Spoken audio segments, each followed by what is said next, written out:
Hey, you guys, welcome back to my channel. It's your girl, Brolyn Rochelle, your favorite brown girl blogger. Be sure that you do subscribe as well as follow me on all social media outlets at Brolyn Rochelle. Also, leave comments below if you like what you see or hear, or if you would like to share any feedback. So, today is Vlog Friday, and I would like to talk to you all about spicing up your Valentine's Day with self-intimacy.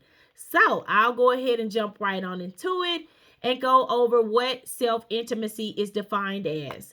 Self intimacy is defined as sitting with yourself to know more about who you are, understanding what you're worthy of knowing yourself to be better, feeling confident in discovering your sexual energy are all worth looking into. So to me, that portion meant self intimacy is just focusing on yourself, knowing who you are, knowing that you're worthy of whatever you put your mind to, loving yourself, feeling confident with what you're trying to accomplish or do, feeling confident in your body, feeling confident in your hair, feeling confident with your skin, feeling confident with how you speak. All of that is self intimacy. Self intimacy is a woman that allows herself to make mistakes, but will accept feedback to better herself. So, ladies, let me just tell you, in order for you to be a better you, you have to receive feedback from family, friends, some people that you trust, people that you love, people that you know are going to give you great information to better yourself. So, just receiving that feedback, if you're making mistakes, to better you, it's okay to receive. I know sometimes we have that wall and we don't want to receive because we sometimes feel that we know everything, but receiving information helps, and feedback helps us to be better us. um Letting go of those toxic relationships that no longer hold value to your life can, those can be friendships, they can be jobs, they can be partnerships, they can even be a marriage. So it's important to let go of those things that are toxic to you, whatever that toxicness is in your life. It's important to let that battle go, to make yourself better, to make you whole, to give you peace, to find that intimacy as well. Sometimes we want intimacy, but we hold on to so much bitterness that we just we find ourselves just angry. So I think that, processing and letting go of those toxic relationships will give you that peace that you're needing. It'll make you feel better. It'll make you not be so angry when you approach that person or pass that person, or you meet and greet that person, or whatever it may be. So just letting go of those toxic relationships that no longer hold value in your life will provide you with peace and self-intimacy as well. Another thing is processing your fears is self-intimacy. Knowing that you can do anything you want to do if you focus on it, if you manifest, if you pray about it, if you have faith in God, and if you have faith in what you're trying to achieve. So processing your fears is a big thing. I know for me, sometimes it's just like, I really want to do this. I really want to do this, but I'm too scared because I'm scared that people may not receive it. I'm scared that, it may not be good enough. I'm scared that, other people may not like what I'm trying to give to them or show to them, or it could be even sometimes showing up with a gift that you like, oh, does this person like it, or should I give it to this person? So just processing your fears, whatever it may be. If you're scared to travel, that's a big thing. Some people want to travel and they just talk about it and talk about it, but they're scared to get on a plane. Have you ever tried to get on a plane? What's stopping you from getting on that plane? So just taking that level, going to the next level, trying to outdo your fears is a part of self-intimacy. So processing your fears, we're going to work on processing our fears so that we can overcome that and build that part of self-intimacy within ourselves.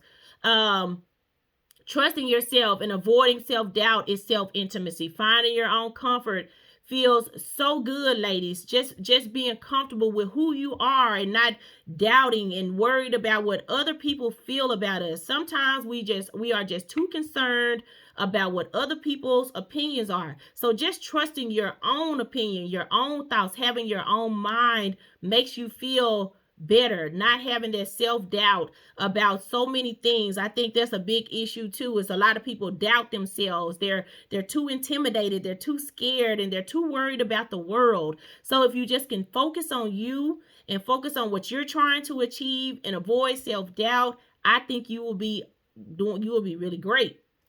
um the next thing with self intimacy that I want to discuss, it's very important, even if you're single or married. It's important to make time for yourself. So, ladies, if you're a single woman, still you need to make time for yourself. If you're a married woman, you need to make time for yourself. That's a really important piece of self intimacy. How do you expect to please someone else if you don't, take care of your own self first? It's called self love. Self intimacy. We have to learn to take care of ourselves, feel great about ourselves before we can go nurture someone else. It's important to make time for yourself. It's important to build those memories and create memories and time for yourself in order to share that love and self care with someone else. Sometimes having a date night or lunch by yourself, or just doing window shopping alone to give you time to think, time to process things, time to be intimate with yourself, time to just relax. So self intimacy is a form of taking care of yourself, taking time to process your thoughts or things that you've been thinking about or whatever you have coming, because sometimes we make rational decisions under stress. So I feel that if you take time to relax, you take time to walk, think, meditate, whatever you have to do to avoid that, then it will help you make the best decision at the time of whatever you're trying to accomplish to be a better you. So just make sure that you understand self intimacy is focusing on you and taking time for yourself so that you can take care of that person that you love and that you can provide them with the best intimacy, sexually, physically, whatever that you need for them. So just taking care of yourself. I call it you time. So it's important to have that you time. Whatever day that you can set a week is really good to have you time, even if it's at late at night.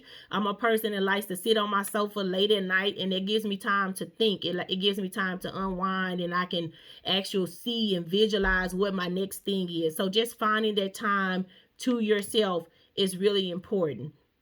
The next thing that I have for you is, for me, creating self intimacy every day. It allows me to have, personal. It allows me to feel good if I'm feeling overwhelmed. I enjoy lunch dates, like I said, along 30-minute walks, window shopping. All of that is really important. So if you're single, married, like I said before, you have to find that structure and that time for yourself to feel that self intimacy and give yourself time alone. It kind of correlates with the word self care to me, but I like the word intimacy because it makes me feel a little bit more engaged with myself. So that self intimacy is really important. Self intimacy also allows you to be a more patient person. I know for me, it helps me become more patient, more loving, a more listening, a more affectionate me. So with me practicing self intimacy, it makes me feel, if I'm angry, I can avoid anger. I can avoid confrontation because I've worked on myself to be a better me and not be so frustrated with things, and understanding them clearly before I even get to that point of anger. So I think it's very important that you practice self-intimacy, because it does help you to become a better person, a better you, and you feel so much better about yourself when you do that. And another thing, self-intimacy, a lot of people don't know, but speaking up for yourselves gives you that boldness and self-intimacy. So being able to take control and take charge of what you believe in or how you feel, being able to communicate that is important. So being open with communication is a big part of self-intimacy. Being able to voice your opinion and not feeling intimidated is a big piece. So I think that's important, with self-intimacy, is you want to speak up, you want to receive advice, you don't mind seeking advice, and you want to be, not feel intimidated. So being able to speak up is a form of self-intimacy as well. My feedback to you ladies is you have to learn yourself and be comfortable with what you're doing. Being able to express intimacy, you have to be comfortable once again with yourself, whether it's your body, whether it's your appearance, whether it's your hair, whether it's whatever it is. You have to be able to be comfortable with yourself, ladies, before you can be intimate with someone else. And intimacy is not all about sex. And a lot of people think in their mind, oh, intimacy, I gotta be intimate with someone and be sexual with someone. Intimacy is not sexual all the time. Intimacy can be holding someone's hand. Intimacy can be a hug. Intimacy can just be us engaging with each other. And intimacy doesn't even have to be from a partnership in a relationship. It could be friendship intimacy. It could be career intimacy. Whatever that intimacy is, you have to be comfortable with yourself in order to express that intimacy and feel loved within your intimacy. That's why it's called self-intimacy. So you have to really focus on yourself. And that's what I would like to achieve today, is helping someone to better themselves and focus on themselves and putting themselves first in order to understand that they have to put themselves first before they can move on to love someone else or be intimate with someone else, in order to receive the best results as well with their partnership or their relationship or their friendship or their marriage or their career or whatever it may be. You have to focus on yourself. So we're talking about Valentine's Day. So when we do think of Valentine's Day, of course, we think of flowers and chocolates and gifts and date nights and all of that lovely, lovely stuff with our partners or whatever it may be. And that's all great and fine, but just understand, in order to, not get off subject, but Valentine's Day is just not all about those materialistic things. It's about loving yourself. So when it's time to be with that special someone and receive those lovely gifts, that you feel really good about it. You're excited about receiving those. You're excited about that, having that intimacy and that love when you find that comfort in knowing who you are as a person. So it's really important that you take better care of yourselves, ladies. It's really important that I would suggest that you do those love languages. I like the 5 love languages to know who you are. You can do them with yourself, you can do them with your partner, you can do it with a friendship. But take the 5 love language quiz. It's out on Google. You will know what you like, whether you're a person of word of affirmation, whether you're an affectionate person, whatever it is. But it's important to know who you are. So understanding your love language is really important with self-intimacy. Who are you? What you like? All of that is important. That's going to make you feel better, a better you, make you become a better you. What makes your heart flutters. All of that is a part of self-intimacy. So being confident enough to know who you are and all of that. So it's just like, like I said, we're talking about Valentine's Day. So being confident, we all want to wear our lingerie for Valentine's Day and feel good and look sexy and all of that cool stuff. So just make sure that you're confident with yourself before you go out and looking for that lingerie set.